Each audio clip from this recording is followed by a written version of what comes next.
Jodhpur range की sector team का झाड़ू फेरो अभियान परवान पर है। समाज के कूड़े कचरे करकट को उठाकर बीन कर डस्टबिन में उनकी मंजिल तक पहुंचाने का काम चरम पर पहुंचा हुआ है और उसी की अगली कड़ी के रूप में ऑपरेशन अस्मित भ्रम और ऑपरेशन भलाल देव चलाकर लंबे समय से फरार दो कुख्यात अपराधी विष्णु पुत्र पप्पाराम निवासी पिपाड़ और भैरूलाल पुत्र मांगीलाल निवासी निम्बा हेड़ा चित्तौड़गढ़, इन पर 65,000 रुपये का इनाम घोषित था। तो लंबी मशक्कत के बाद नाटकीय अंदाज में गिरफ्तार करने में सेक्टर टीम को एक बार फिर बड़ी सफलता मिली है। इनमें से एक अपराधी नशे का रंग जमाकर आदमियों की जान लेने को आमादा था, तो दूसरा रंग जमाने के नशे में आदमी की जान लेकर फरार था।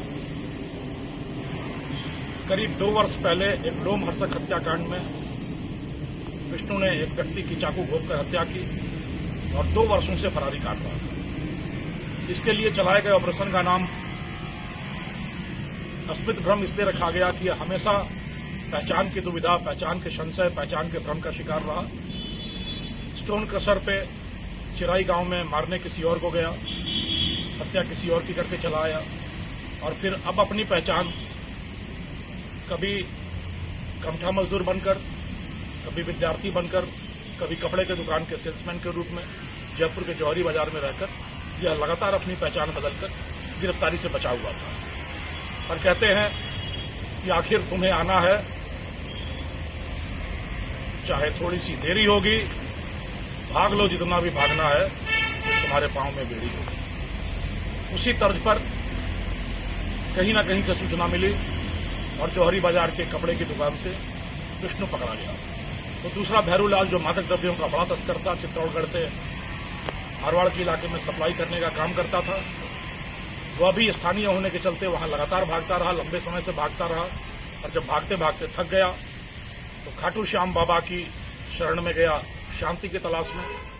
और वहां से लौटते समय बाबा ने चाहे उसे शांति दी या नहीं दी, पर उसके भागते कदमों को आराम जरूर दे दिया। फुलेरा रेलवे स्टेशन के पास ट्रेन का इंतजार करता हुआ यह अपराधी भी सेक्टर टीम के हत्थे चढ़ गया। इस तरह से इन दोनों अपराधियों की गिरफ्तारी के साथ ही शिकारों की संख्या 122 पर जा पहुंची है। ऑपरेशन अस्मित भ्रम और ऑपरेशन भलाल देव की सफलता के साथ ही एक बड़े सफलता की ओर बढ़ती हुई मारवाड़ की धरती को निर्मल, स्वच्छ और स्वस्थ बनाने की ओर सेक्टर सेल के कदम सुदृढ़ हुए हैं, सबल हुए हैं। और कहते हैं, इन अपराधियों के लिए हमारा संदेश है कि कहते हैं कि जब पता नहीं चलता कि इन अपराधियों को जमीन खा गई या आसमान निकल गया, तो जो सेक्टर टीम ढूंढती है तो उनका पता चल गया। तो ऐसे सारे फरार भगोड़े वांछित अपराधी एक के बाद एक करते हुए सेक्टर टीम के चंगुल में आएंगे।